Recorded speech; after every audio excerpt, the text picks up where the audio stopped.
some feelings about getting revenge. Is that the proper thing to do in a Christian, Judeo-Christian setting?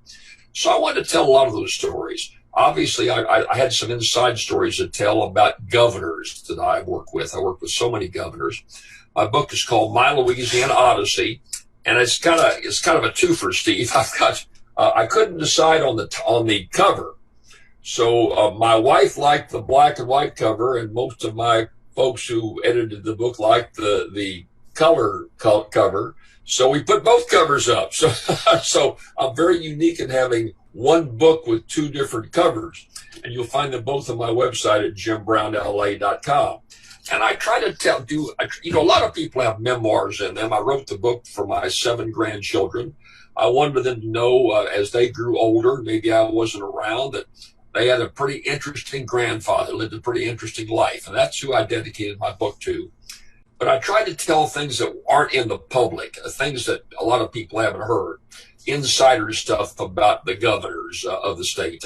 I was very close to Governor Jimmy Davis. Now, a lot of your viewers may have vaguely heard of Jimmy Davis, but the thing they have heard about him is that he wrote the song that's the most recognizable American song all over the world, and that's You Are My Sunshine. And I talked about my relationship with Governor Davis, who spent a lot of time coming by my office, happened to be right on his route of coming back and forth to Baton Rouge. I was his coffee break and bathroom stop. And I told a very personal story about him singing You Are My Sunshine to me. And so interesting things that most people have not heard. I talked about Governor Edwin Edwards. I had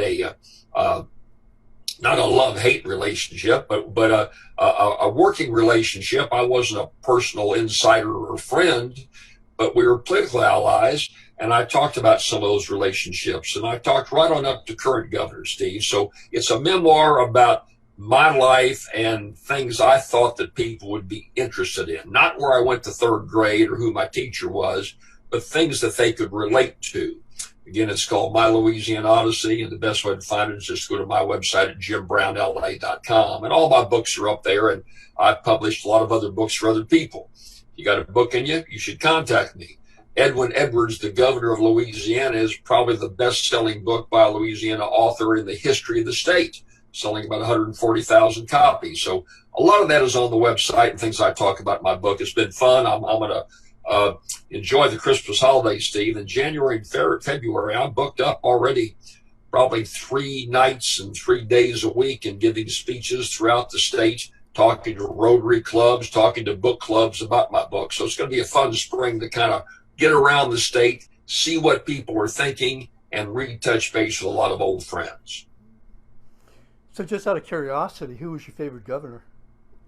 Well, it's hard to say the favorite. I guess the governor that probably took me under wing, the 2 governors took me under wing, were when I first got started in early life and encouraged me to run for public office, were both Jimmy Davis and John McKithen. I was McKithen's state senator up where I lived up in the rural area of North Louisiana, Faraday. And so McKithen took a personal interest in me, encouraged me to run for the legislature, to run for governor, as did Jimmy Davis. So I guess as far as the personal relationships, those 2 would be the most, not favorite, but the ones that had a lot of influence that I was very close to.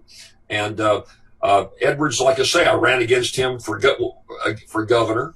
We remained friends.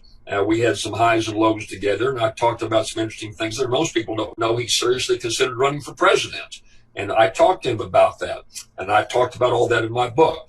I also said, Steve, the 3 worst plane flights I ever had in my life, and I've been on a number of private planes all over the state, all over the country, was the guy flying the plane was Governor Edwin Edwards. In one instance, the door flew off the airplane. The door just went off, and he's flying the plane. We're about 1,000 feet, and I was giving my final Hail Marys, and as we were getting close to landing. So I talked about that. Turned into be a funny incident, quite frankly. If you can think of the door flying off the plane as a funny incident. So I talked about things like that in the book. And I talked about how governors need to get involved in a number of issues. Mike Foster and I were good friends who got very involved in insurance issues, helped me lower insurance rates. We've got the highest insurance rates in America right now. So disappointing. When I was there, we were about in the middle where we should have been. And Mike Foster helped me do that as governor. So, and I talked about Bobby Jindal. I didn't say anything about John Bel Edwards because although I know the governor vaguely, I haven't had the relationship with him I had with other governors. And so in any event, I just wanted to lay it all out to kind of give my sink on history, if you will, as a memoir, not an autobiography, not telling my life story, but things that I thought would be interesting in terms of where the state has come from and where it's going in the future. It's my 5th book. At 80, I don't know if I'll have a 6th book in me or not, Steve, but it's been a real treat to write this one.